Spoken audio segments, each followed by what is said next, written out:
reflector. So, okay, go in there. And now we're going to go live on Facebook. And hopefully this should be really quick because I spent some time troubleshooting it this morning. Yay. Looks like it will.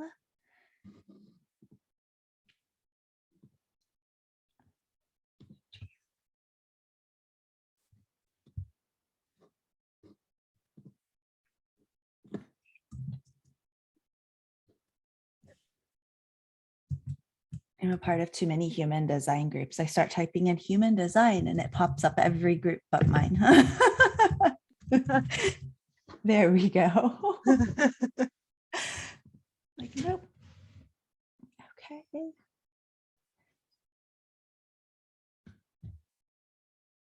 And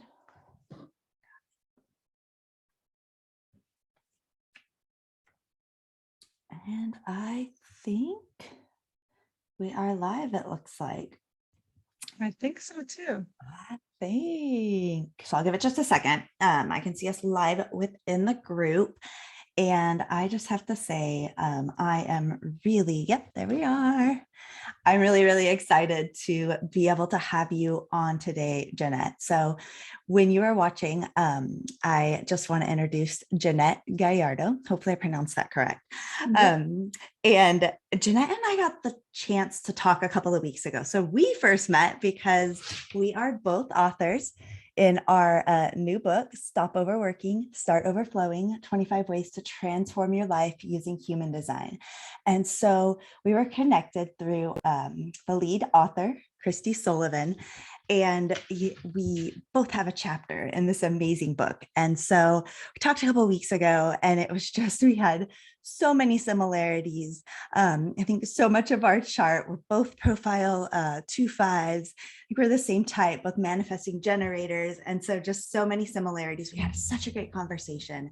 And I had to ask Janette, just could you please come on and just share more with us? Because I know for me, human design has been something that has just completely changed my life since it blew into my life a few years ago and just wouldn't let go of me, basically.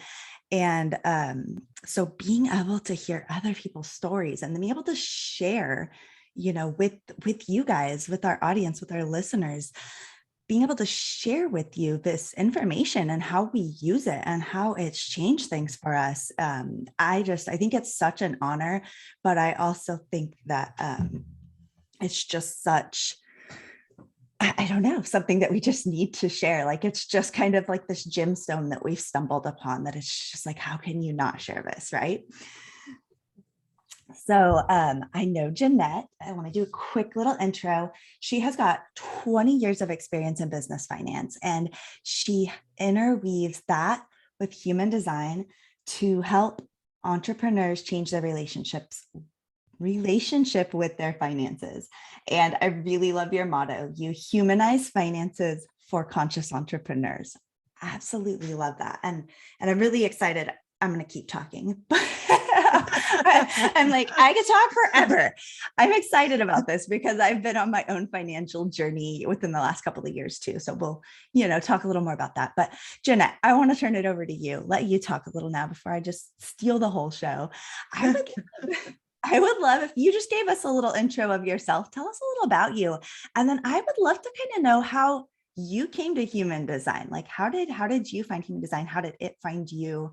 Which is often how it works. I'd love to hear you share some. Yeah, of course. First of all, thank you for having me. I'm so excited.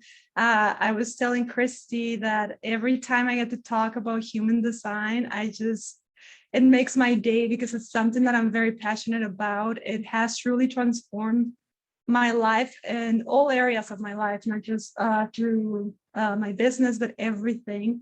And every time I get to talk about it, and to me, if one person gets something out of it and they start exploring human design, then my job is done here. That's how I feel. So I am a projector. I'm a 2-5 projector, as Christy is also a 2-5. So we have that we were talking about is like a little bit, I feel like a interesting profile, because it's like the opposite. Like the 2 and the 5 are so opposite that it's just very interesting. But once I got to understand that, like the 2 being a natural at something and also being a hermit, and the 5 being like the person that had a lot of people get to project onto you different things.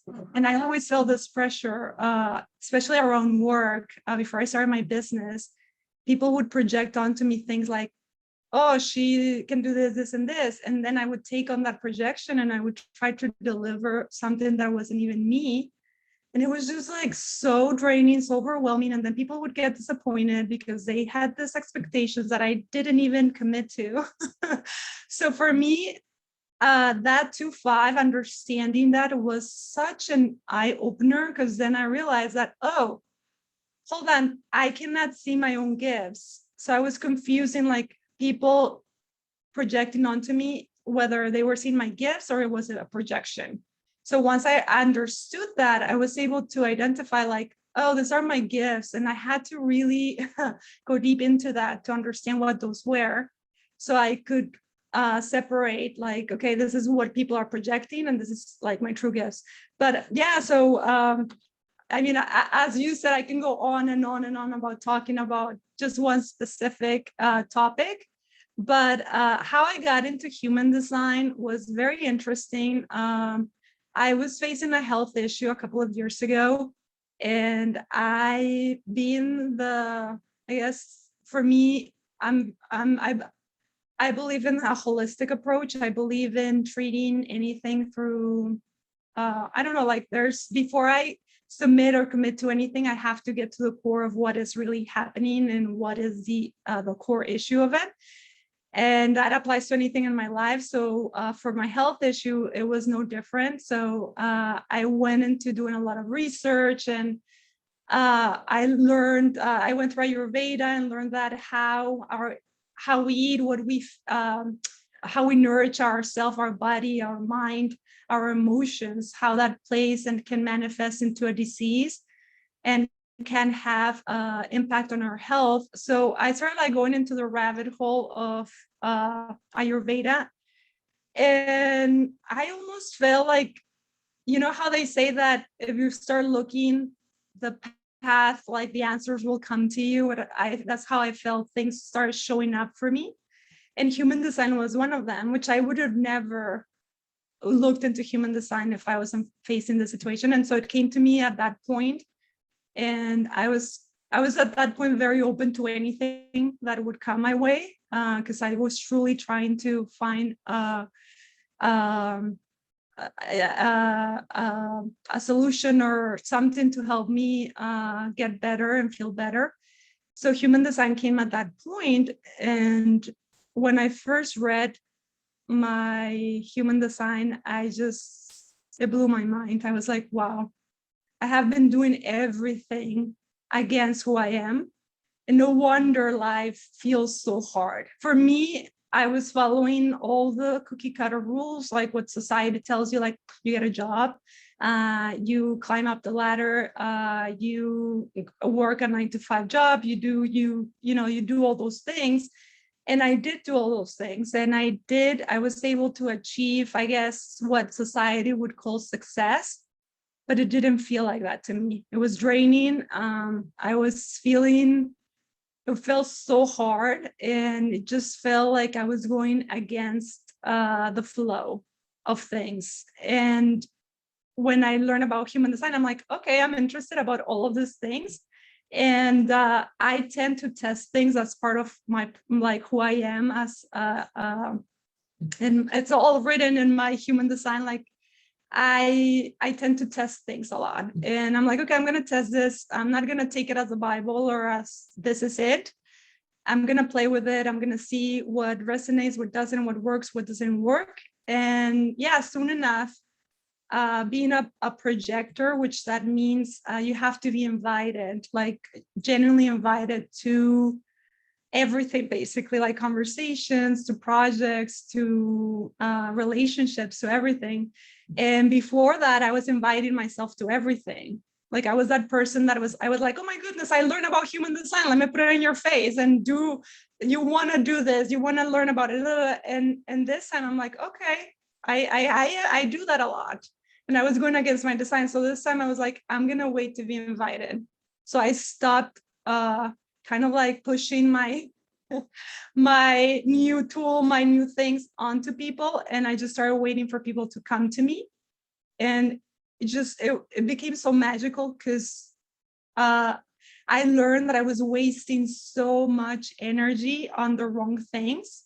And no wonder I was so tired all the time. I was exhausted. I was overwhelmed. And as soon as I realize what I'm putting energy into, and especially when I get invited, that like you invited me to today, that energizes me. So this is a way for me to get energized. If I had told you like, hey, Christy, I'm into human design. Why don't you? I would love for you to interview me. That's something I would do in the past. And you're not into it. It would have been like so draining for me because you're not recognizing me. You're not really into it, but you're gonna do it because I'm pushing you to do it. So anyhow, like I started changing those like little things at a time and testing things and to I guess to conclude the story, I ended up leaving my job because I realized the environment wasn't aligned with my design and it didn't feel good to me. It felt so draining. I was around a very toxic environment. And also as a projector, we can sense people's energy and it can be very detrimental to us. So I'm like, I am doing all the wrong things. So I left and started my own business. And I can tell you from there, everything, I'm not gonna say has been easy because it hasn't. And I don't think things will be easy, especially at the beginning, because you're trying new things. But I can tell you that I feel so empowered. I feel so aligned. I feel in flow. For the first time, I can tell you like things they don't feel hard in the way that before they felt hard. Like I had a checklist of things that I needed to get done. And now it feels like I'm just following my design. And that's how it feels easy to me, that things are starting to show up. I'm getting invited to projects. I'm getting clients without pushing. Like I don't do your regular marketing. As everybody says, like, do this. I don't do that. I wait to be invited. And that's my marketing, like for anything.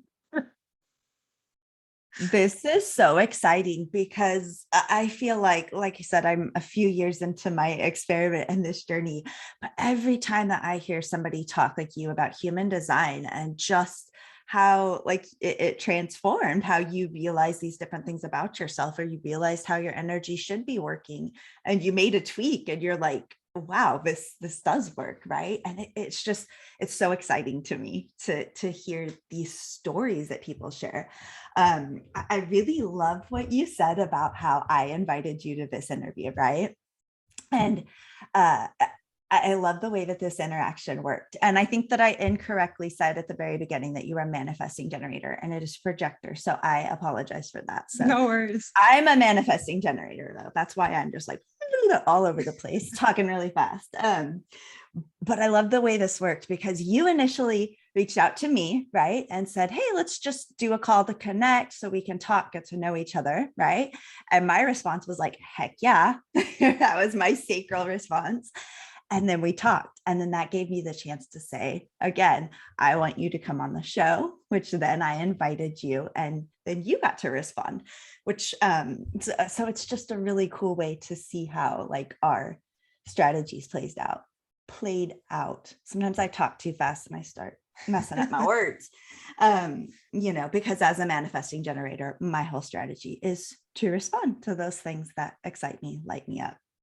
And this was one of those things. So I love that. So, moving forward now, like you said, I love how you share, being in your own business, following your own path of alignment, what you're here to do to help others with. Like you said, it's not always easy, right? But I think no matter what path we choose, it's not always easy. So it always that really valuable learning experience for us. So I think no matter where you are at on your journey, there's a learning experience there for you, right? The good, the bad, the ugly, everything in between is just really valuable, I think, for us. Exactly. And then to add to that, because I do believe we are here all to work in ourselves and to keep on growing. And even right now, right, like we're at a place, or at least like I'm at a place like, oh, human design, I'm following this, and it really speaks to me. I know that there's always going to be growth. There's always going to be opportunity for me to work on myself. So this is not it for me. It's like I'll keep on expanding and I'll keep on learning and I'll keep on growing, because that is a true, to me at least, that is a true purpose of like being on this earth, is to, by growing, by by working on myself, I'm in a way having an impact on my community, like my friendships, my family, and hopefully like making an overall impact. Yes, I love that. And I feel, so this is all about the Self Project podcast, which is the ultimate name of the podcast when it eventually ends up on there. But, the Self Project, I really think that there's so many aspects that can come into this. And that's why I love that you're here to kind of share more with us about finances, because I feel like this is just a journey that I took myself within the last couple of years. And if you pick up our book, this is another plug for our book. Both Janette and I have it available on our websites. We'll put the link in the things later. So another plug for our book. But what I love here is you have provided some amazing tools. So each of our sections has our story, where we share a little bit more about human design, how it's transformed us, how we've used it in our lives, and we each got to share a specific aspect of that. And then we each shared a tool. And I really love yours. And I'll have a question for you in a minute. But there was a question in here, and I highlighted it, and it says, do you become easily overwhelmed with your finances? And that was part of, I love how you went through the centers and you asked the different questions. So pick up a copy. But I think of my own journey with finances, and it was much like that, because we're taught some basic things about it in school, but how much do we really know about finances and saving and budgeting and paying bills and just being in the real world? Yes, I have Heather who says yes. Right, we're not touched that not taught that much about it. And so I always found myself kind of sliding it away, not really looking at it, knowing like, oh, I think we have enough in there to pay for that, but just ignoring it, right? Because it was overwhelming. It felt overwhelming to have a budget, to have to just look at my money, right? And that sounds crazy to say out loud. It's like, you're an adult, just look at your money. Like it's, this. And so, of course, going on this journey and diving into, my own kind of just kind of beyond the physicality into the energetics of who we are, and the energetics of what we call in, and realizing that there are money beliefs that we have that can be just adding to these stories and blocking us from abundance. And just that there's so much more that goes into it, besides just knowledge, you know what I mean, just besides having knowledge. And so I feel like this is just such an important part of your own personal growth journey too, is educating yourself on this stuff, right? I finally got to a point where I told myself, like, you have no more excuses. Like you have knowledge at your fingertips, right? Like go start learning, go start learning these things, go start working around your money beliefs, which is why I really love this book and the chapter that you included, because you actually go through a really great exercise asking all these questions that are based around each of the centers and how they would, play into your finances, and then going into actually a money exercise. So get to your question, Christy. My question is, so if somebody comes to work with you and you're helping them with their finances, and then you're also pulling the human design chart in, is there anything that you look for specifically in the chart in relation to finances? Like, is there something that you see that right away you're just like, oh, that means it? Yes. Yeah, so great question. Before I answer that, I want to add to what you just said, because yes, so I have been doing business finance for 20 years, and I know the technicalities, I know the formulas, I know the process, like I have those down. But to me, what was very interesting when I learned about human design was that, wow, I thought I had a healthy relationship with finances because that's what I do, right? That's what I do for work. So I'm like, I don't have any issues. I'm good to go. I have a budget. I have, like, I'm doing all the things, all the technical things that you're supposed to do. But what you mentioned is key. And that's where this truly blew my mind, because I'm like, I was neglecting all of those money stories, the relationship I had with money, and also understanding that, for instance, like I have like a split in my design, which means that it creates this sense that there's something missing. And so and also I have like I have a defined solar plexus, but I was acting from a place of not self, and not self. What it means is just that you're not being aligned with your design. You're not being following your design. So what I was doing is that I was neglecting my emotions, because I I mean, for the longest time, I wasn't allowed. Well, not that I wasn't allowed, but I grew up in an environment that you don't really talk about your emotions. You just deal with it. You're a tough person. Something happens, you deal with it, and you show up and you get it done, and you don't cry. You just figure it out. So for all my life, all of my emotions, I basically became numb. And to me, I never connected the dots that, oh, wait, yeah, I know all the technicalities, but I'm actually not addressing the relationship that I have with my finances. And I came to learn that I was emotionally spending because I wasn't addressing my emotions. So I was in a work environment that wasn't aligned with who I am. So guess what? I was spending like ridiculous amounts of money on all the things just to feel like, like, oh, well, at least I'm doing this job, but I'm getting like the nice pair of shoes, I'm getting the nice coat, so I was trying to compensate for that with material things. And then when I started doing the work with human design and with my business finance background, I realized, like, holy shit, I actually need to start working on my relationship with my finances, because I can plan all you want and all those things and all the technicalities, but I'm not addressing one of the areas that I think is even more important, which is our relationship with money and our stories, the stories we're telling us, because that was also keeping me at a very comfortable place where I had this stories around my finances that I thought, like, well, if I make money, that makes me a bad person. And when I realized that, I'm like, oh my goodness, I'm actually putting a limit to what I should be earning because of those stories that were playing in my subconscious. So going through that experience myself, I was able to kind of like connect all the dots between bringing with human. So what I do with human design, I bring all of the money blocks to the surface for my clients.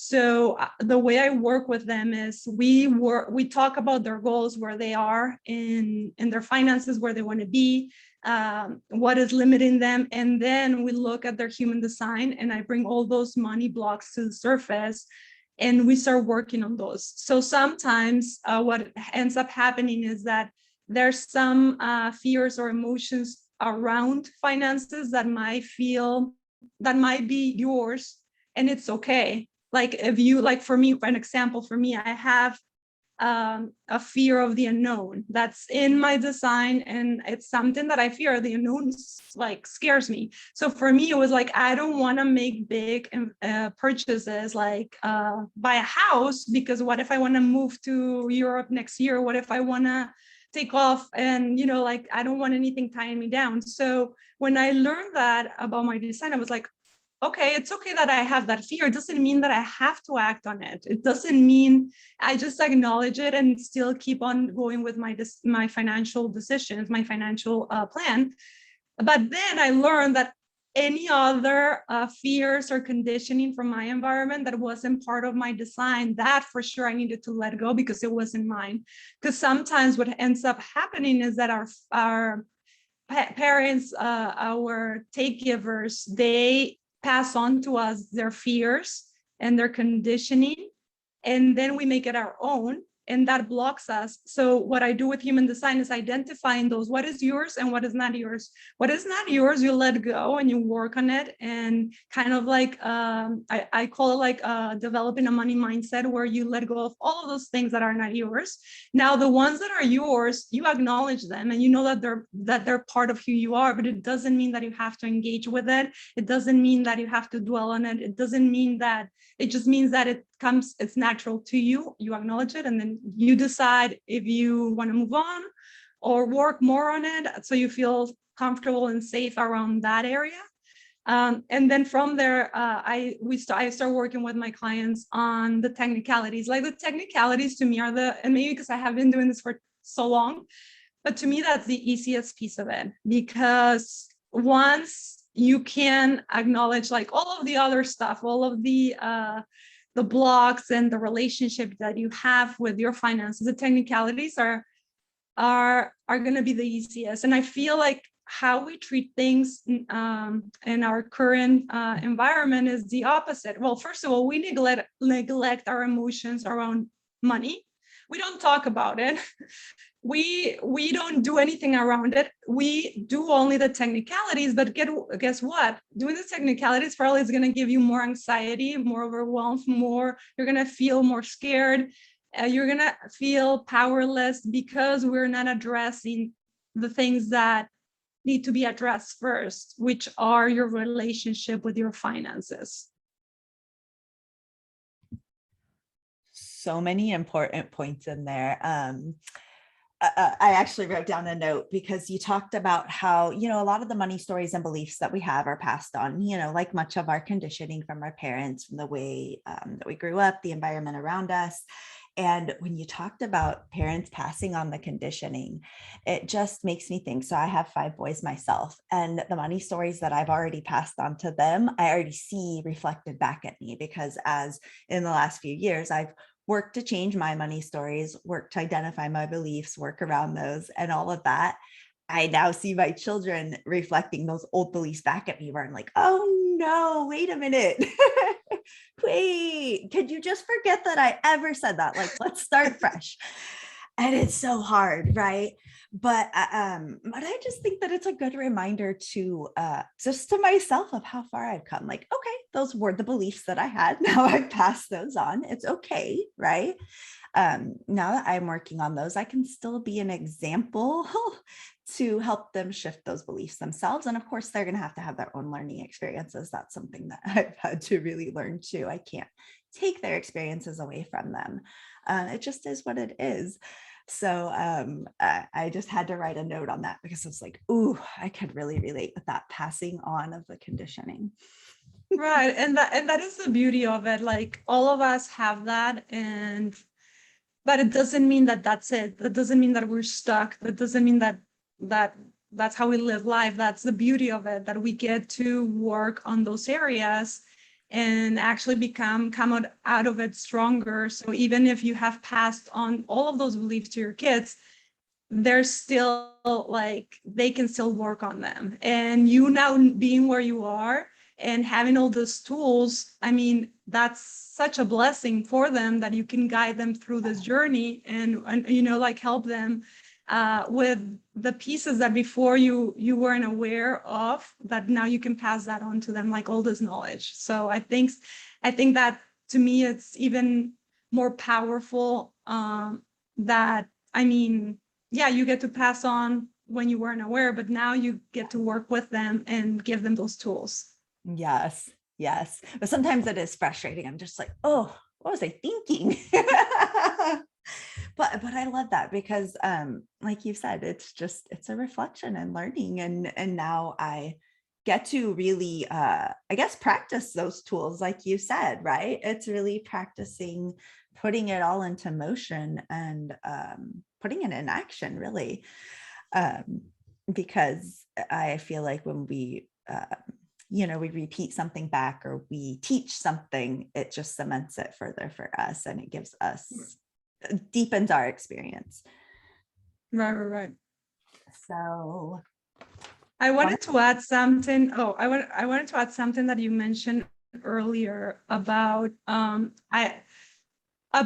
so having all the technicalities of doing your finances and also knowing your relationship with your finances. And I know a really popular topic nowadays is manifesting or reaching your goals, as you would call it in the business world. Reaching your goals is the same as manifesting.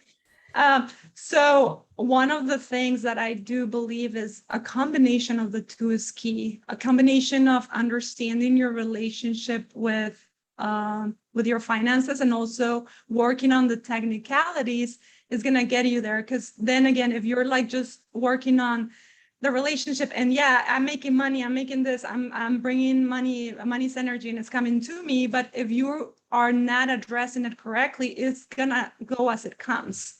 So that's where the technicalities come in place, because then you can really have a way to, okay, how can I use this to invest in, who knows, in my business and myself and whatever that is, increase my my income or whatever that might be. Like, how can I utilize this money, this energy that I'm manifesting or that I'm reaching my goals to make it all work. And that's most of the time, that's what I see, like the disconnect between the two. And what I have tried to create is that connection, a holistic. So I call my program is the Financial Freedom Program, which is a holistic approach that takes all of it, and we go into the core of the main issue, and we come out with ways, a plan basically, to reach all of those goals. So it's kind of like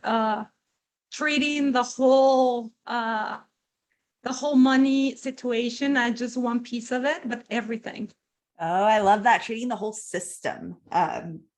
I like that you bring that up because manifestation, that's a really hot topic right now. And I feel like that was kind of a kick that I was on for a while too. Like, let me manifest. And it became like, oh, let me manifest money. And oh, okay, I can manifest money. This is exciting. This is really great. But then I got to the point where I'm like, okay, I've manifested this money. Now I'm scared to let go of it. So then it was, first it was working through the stories of like, can I manifest money, and working through my beliefs around that, right? Then we worked through that. I, got myself some social proof on that. And then it came this next layer. It's like, oh, I've got this money. I don't want to get rid of it now, because if I get rid of it, what if I can't make it again? Yeah. And then it was just like, so I felt like with every layer that I uncovered and every, belief that I worked on healing and worked on the stories around that, sometimes it popped up something new, and it was like, oh, so it's like, okay, well, maybe let's go a little deeper on that. Maybe that's more the root cause of it than like this other thing that I thought it was. So I feel like as you explore it, you're going to uncover more and more things, or, you'll work on this piece of it. And then it's like, oh, well, now I made the money. Now I don't want to get rid of it. Right. And that is something that I also I work with my clients, because as you mentioned, like, okay, I'm making all this money, this is great, but don't want to let it go. I don't want to spend on this and this. And again, is looking at their human design and understanding, like, for instance, if there's an undefined spleen center, that might be that you're holding on to things that, like, again, money, relationships, job, whatever that might be, because you're like, you don't want to let go.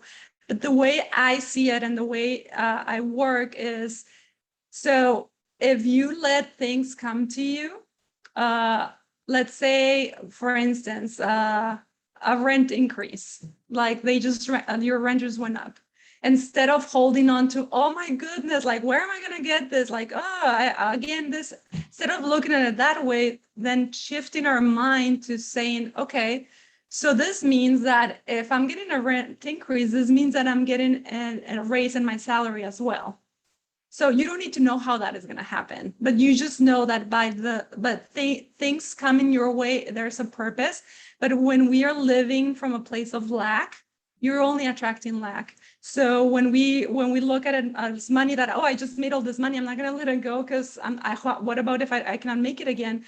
Well, if you keep on to it, and I'm not just saying go and spend it, that's why it's so important to have a budget and a plan in place, because then you're not just holding on to it to hold on to it. You're actually holding on to it because you are waiting for, like, I don't know, 2-3 months for whatever to increase your profit or whatever that might be. But it's a plan. It's not just holding on to it to be from a place of lack or from a place of fear.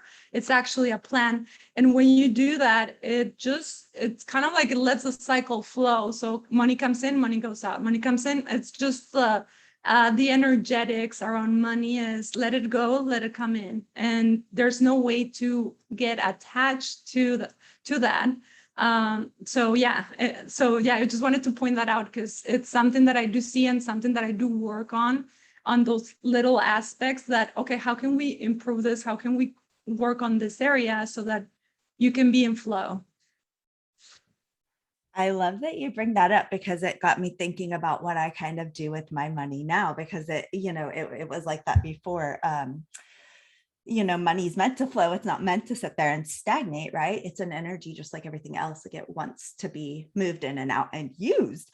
But so I love that you say that because I have this great savings account that allows me to play with like these buckets now. And so I love that you say like it does allow me to save, but also to play with like, okay, this is going towards like this future thing, or this money is being set aside for, an emergency. This is going here. This is going like investing is something that I started with the last couple of years too. So it's like, okay, well, we're going to do a little bit here to like start working on securing our financial future. So it's been this interesting way of getting to play with the energy of it without being like, just without that fear, I guess, just without being scared, just being able to see it as in and outflow, I guess you could say.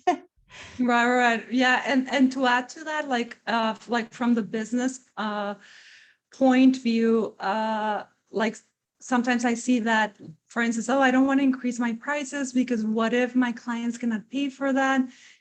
Again, we're like holding on to this, and it's money again, it's energy. And the way I see it is, don't worry about if, meaning you don't know if you're adding value, they're more than happy to be paying for your services. So by thinking again from a place of lack where you're like, I don't want to increase my prices because nobody's going to buy my product or service because it's so expensive. When you look at things from that place of lack, well, guess what? Nobody's going to buy your services because you're already putting that out there.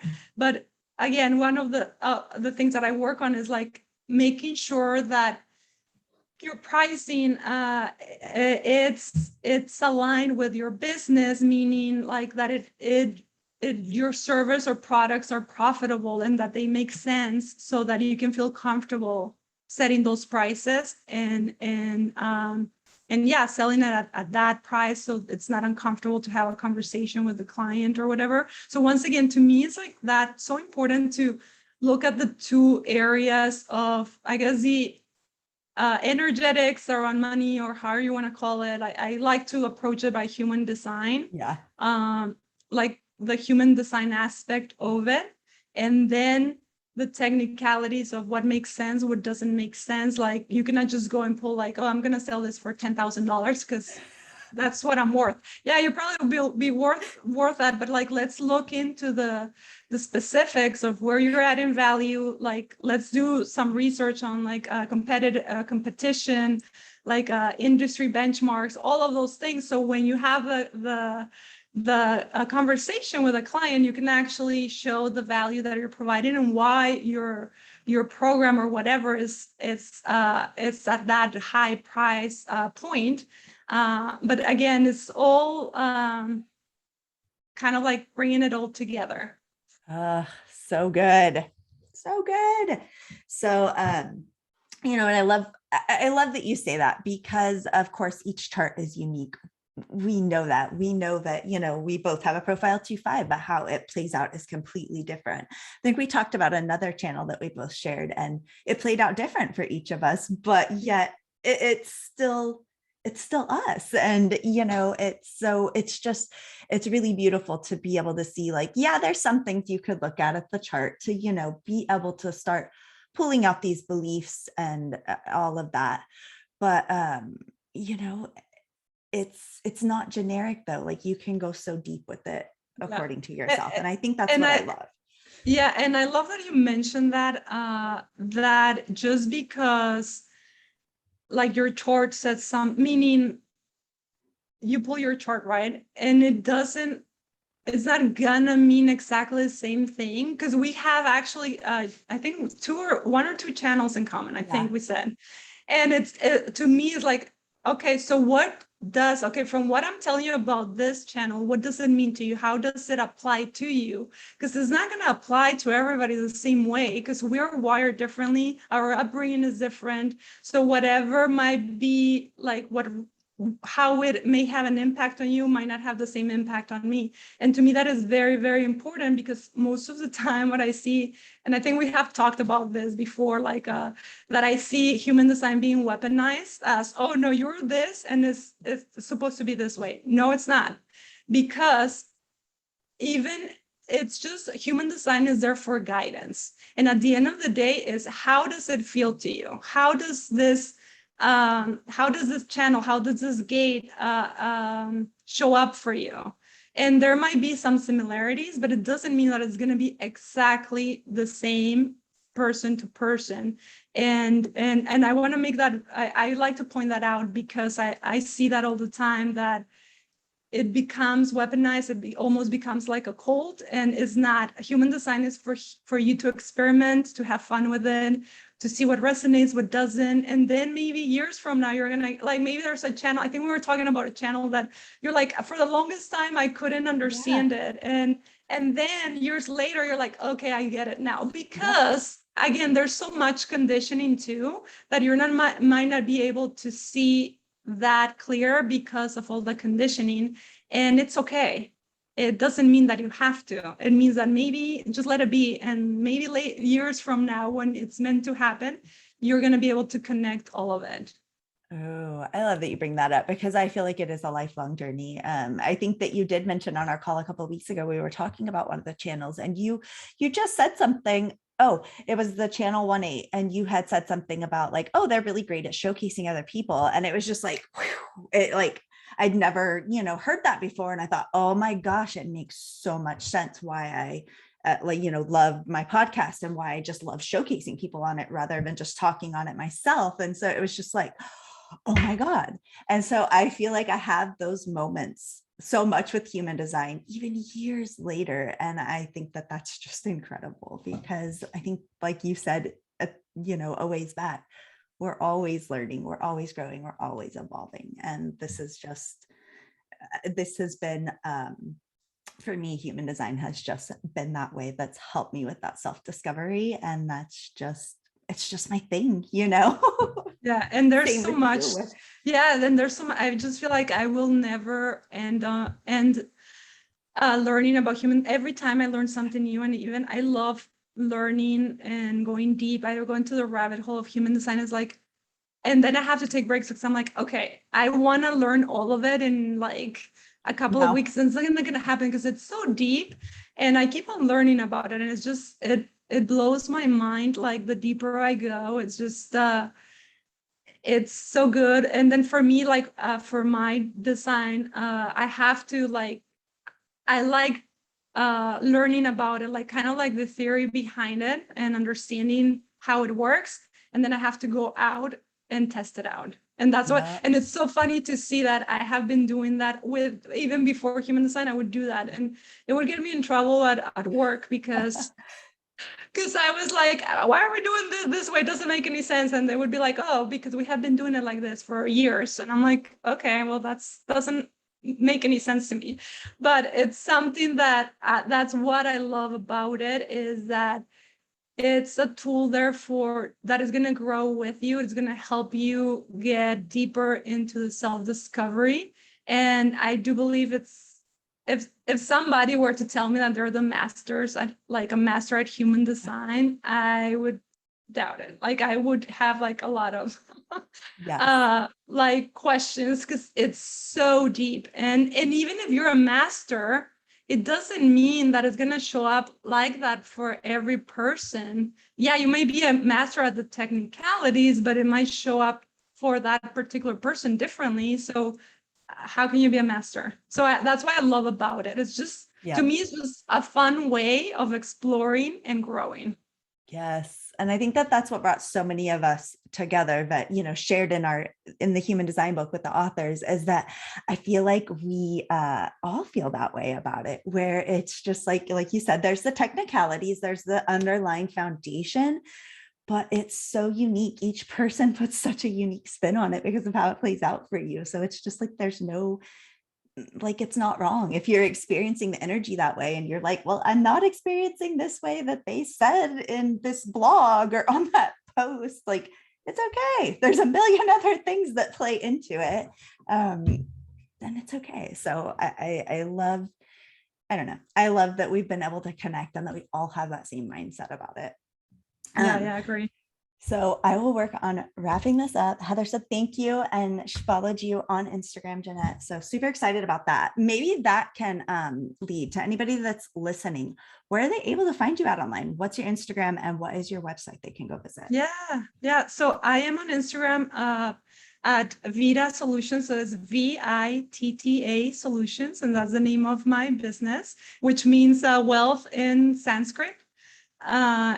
And then I am also on LinkedIn under my name, Janette Gallardo, or my business, Vita Solutions, and or my website at vitasolutions.com. And yeah, you can learn through all of those three platforms. You can learn more about me and the work that I do. And thank you, Christy, for having me here today. I'm like really, really excited to be here, and hopefully one person just got something out of this, and I then that know. will just make my day. I know. I'm so thankful for giving your time, Janette, for being here. I really quickly, before we wanted to hop off, I just wanted to read a little excerpt from your chapter in our book that I highlighted, because I love to highlight my books. Me too. So yours was chapter 19 in there, and it's called Financial Freedom. Become aware of your blocks and experience wealth.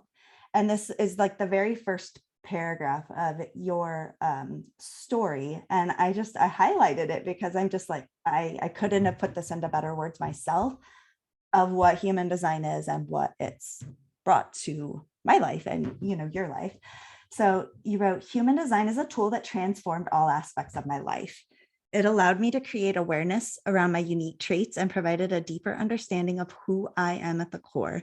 It permitted me to stop questioning why I am different and own my natural way of being. And how powerful is that? Like, just being able to say, there's nothing wrong with me. Like, there's nothing wrong with me. I'm exactly the way that I'm supposed to be. Now let me learn what a badass I am and dive into this. So I just thought that that excerpt was incredibly powerful. It kind of just really resonated with me. So I have to thank you, Janette, being on today. Just kind of before we go, is there anything else that you want to share? Anything that you would kind of encourage anybody who's like, yes, I want to work on my money beliefs. Like I resonated with this. Like, where should they start?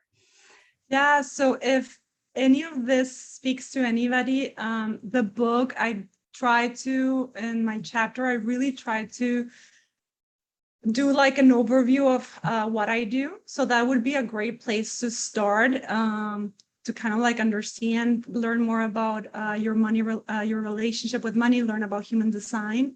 And also I do have a workshop that goes deeper. It's a 3-month commitment, but we go deep into each area, and you leave basically understanding your relationship with money, shifting those stories and then you leave with a plan, an action plan on your finances.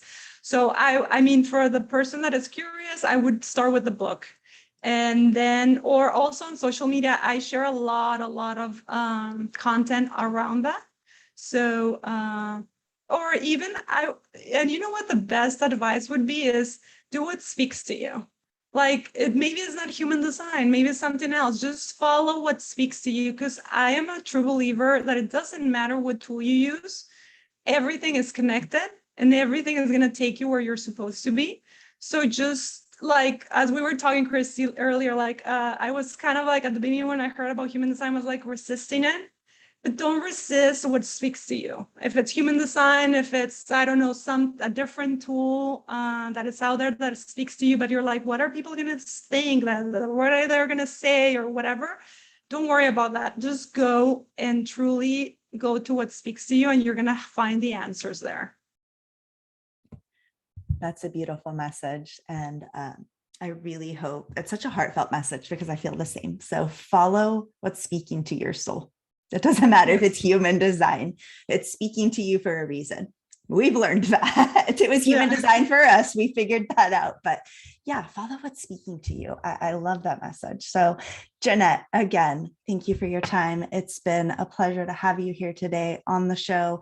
Everything will be linked up in show notes when you listen, so that you'll be able to find Janette online, connect with either one of us, and let us know how you enjoyed today, and let us know any questions that you have. Thank you, Christy.